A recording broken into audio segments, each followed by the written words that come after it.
This is gonna happen. She can't say it's not meant to be. It is meant to be, and you know why? Because I mean it to be. Welcome to Watch Mojo, and today we're counting down our picks for the most annoying and unlikable TV show characters whose questionable actions drove viewers up the wall. Major spoilers to come. You really think you're that bad? Is that what they teach at that little public school of yours? It's time to see who's bad. Number 10, Andy Bernard, The Office. Just stop doing it. You're going to drive me crazy. Fine, I'll just go sit at my desk and be quiet. Sorry I annoyed you with my friendship. This seminal comedy series gave us a mix of beloved and not so beloved characters. Robert California, anyone? It's a paradox to think of any sexual activity as normal. It gets better, but it also gets vastly more complicated. Hey, Robert. But one individual introduced later in the series was definitely a rough addition. Andy Bernard came in as the regional director of sales, and things only go downhill from there. He gets sent to anger management for punching a wall, has a girlfriend he is shocked to discover is still in high school, and pursues Angela and Aaron, both of which end up disasters. But we've been in touch the whole time. I mean, it's not hard to get high-speed internet in Turks and Caicos, people. It's in every Bembe cafe. He only emailed me 4 times. While he did show some growth as the series progressed, the final season saw Andy reverting to his old boorish behavior. Let's just say the good old days were definitely not his. Let's get back to busting some paper rhymes. Come on. Who's that girl? Who's that girl? It's Andy.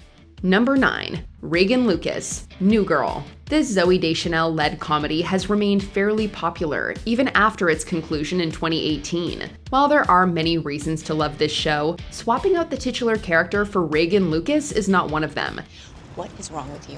What is wrong with you? I am hooking up with her. I'm dating her a little bit, but I'm over it and I'm trying to avoid her. What are you telling people I'm here for a month for? Played by Megan Fox, Reagan is a sales rep who eventually gets into a relationship with Nick, but her fear of commitment and poor communication skills lead to tiresome drama between her and Nick. I mean, you're beautiful and you're smart and you're mean, but in a hot way, and you have the mind of an electrician, which is so confusingly hot. More egregiously, Reagan being queer also leans into old, hoary stereotypes on bisexual promiscuity. All in all, Reagan disturbs the original dynamic of The Loft, making her addition to the series a very mixed bag. Did you get to announce a video and then scream? Actually, we both did. Yeah.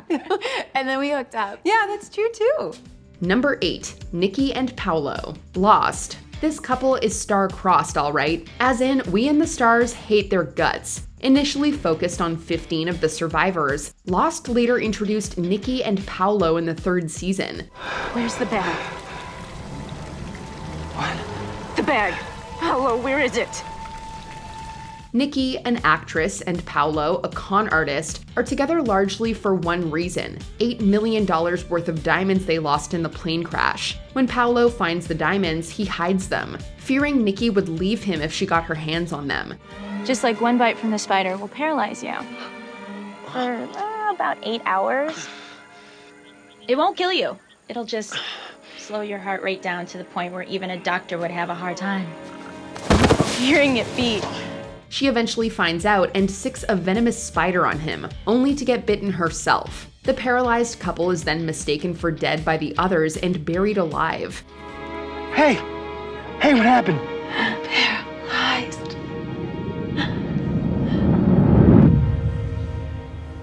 Why the show dedicated a whole episode to these useless characters is a mystery more obscure than the others. Number 7, Wesley Crusher, Star Trek: The Next Generation.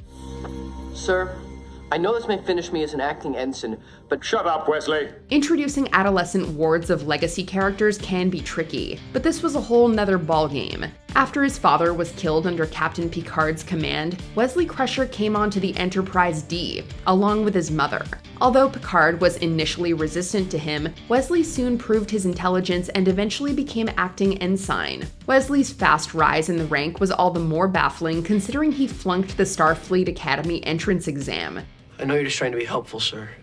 But it seems like that's all I've talked about for the last 2 days, and I don't want to go through it again.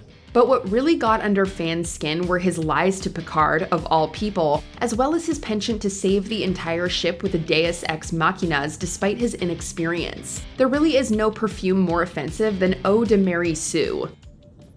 And since I am finished here, sir, may I point out that— Shut up, Wesley. Number 6. Dana Brody, Homeland. It's certainly not a bad thing for a TV show to inject some realism into its storylines, but sometimes it feels like there's such a thing as too much reality. Dana Brody is the angsty daughter of Nicholas Brody, a US Marine sergeant and prisoner of war held by Al-Qaeda. We're not gonna be able to do this right now, okay? Why not? Because she said so?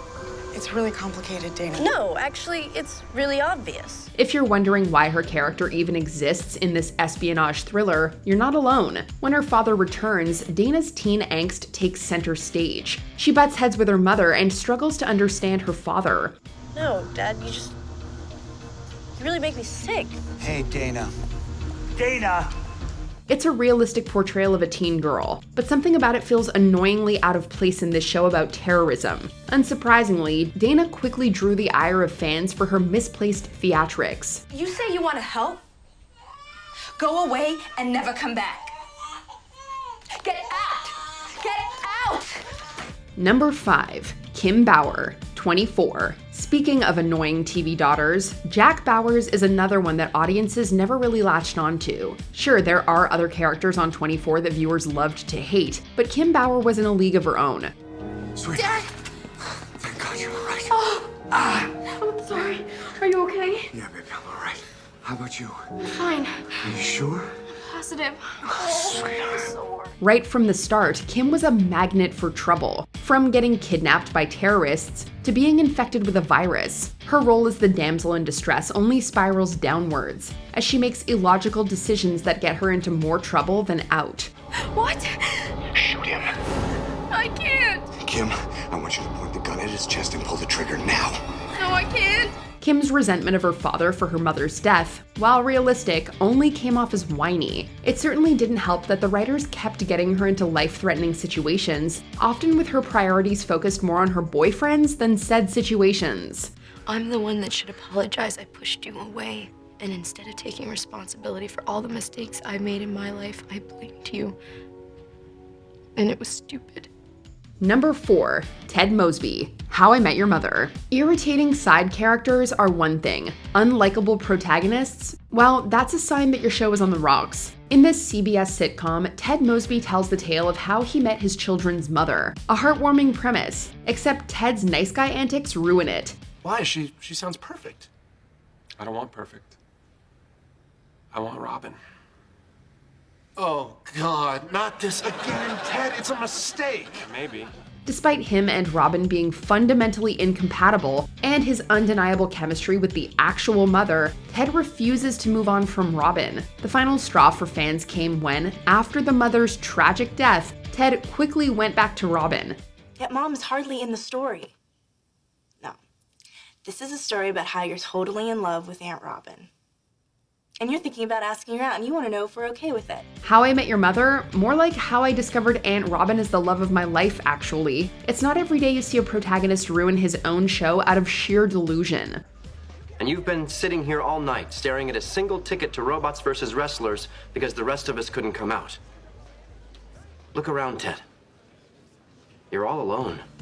Number 3. Andrea, The Walking Dead. Some characters start off strong and then go off the deep end. From civil rights attorney to hardened warrior, Andrea is the group's sharpshooter, almost undoing herself in grief after being forced to kill her infected sister. Andrea. I know how the safety works.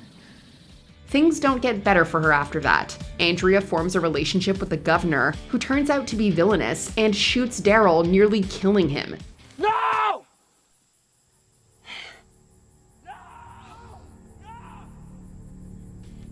Even worse, she fails to kill the governor and is instead bitten by an infected Milton. All of this, plus the departure of her comic book character, made fans furious. What a sad ending for someone who started with so much promise. No one can make it alone now. I never could.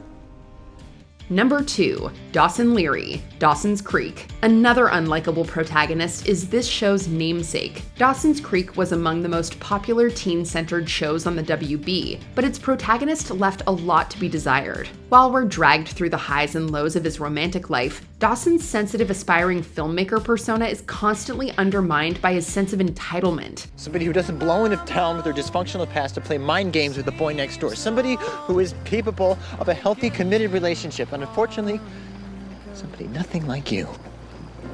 His treatment of Jen was deplorable, and he is insensitive to his longtime friend Joey and her needs. Dawson also treats his other friend Pacey badly. Let's not forget who pushed me towards Joey Potter in the first place. It was you! Yes, it was you, because you couldn't be bothered. Because I didn't want to get hurt again, Pacey. I still had feelings for her. I still loved her. When Joey finally chooses Pacey over him, Dawson's jealous behavior borders on cruel. Self-absorbed, entitled, and hypocritical, his nice guy characterization is a hard pill to swallow. Because after you're done dispensing your pleasantries here, you're going to turn around and you're going to walk away from me. Aren't you? Before we continue, be sure to subscribe to our channel and ring the bell to get notified about our latest videos. You have the option to be notified for occasional videos or all of them. If you're on your phone, make sure you go into your settings and switch on notifications. Number 1, Rachel Berry, Glee. Granted, Glee is definitely not without its controversial characters. Just look at bland and complicated teacher Will Schuester. But Rachel Berry is less of a gold star performer than a gold star nuisance. Though a driven and dedicated musical theater performer, Rachel is arrogant, entitled, and continuously makes questionable decisions. Sounds reasonable to me. Have you asked? Mr. Schuester, I want to do more of an upbeat, glamorous song with a really good dance beat.